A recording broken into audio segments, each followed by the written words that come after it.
તો આજે 5 ભાઈબંધો બેઠા હોય ને અને 5 માંથી કોઈ એવો નિર્બલ વ્યક્તિ હોય ને તો એની મજાક કરે અને ઉડારે, તો એ દીકરોને ભલે કોઈ નહીં જોતું હોય, પણ એ દીકરો જો મારો મેલડીનો ભક્ત હશે ને અને જો કદાચ કોઈ મજાકમાં કોઈ તમારા એવા અપશબ્દોથી, કોઈ તમારી વાણીથી એની આત્માને જો ઠેસ પહોંચીને તો સમજી લો કે મારી મેલડીની બંદૂકની ગોળી છૂટી જશે.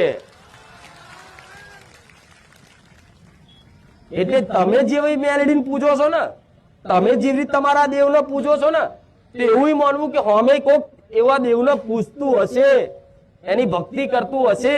તમારી મેલડી જો પાવરફુલ છે ને તો કોકની હશે. આ વાત ફિટ રાખજો મગજમાં. આજે અમુક માણસો અભિમાન કરીને ફરતા હોય, મારી જોડે માતા છે એટલે હું ગમે ત્યાંનું મારું, ગમે તે આ કરું, ગમે તેનું લઈ લઉં, ગમે ત્યાંનું બથાઈ લઉં, ગમે ત્યાંનું ચીટિંગ કરી લઉં. મારી જોડે મેલડી છે તો સમજી લો એવા મેલડી ઉભી નહીં રહે, મેલડી ખસી જશે અને ચોય વાયરા ઉડી જશો. મેલડી સત્યના ન્યાયને સાથ આલે એનો મેલડી.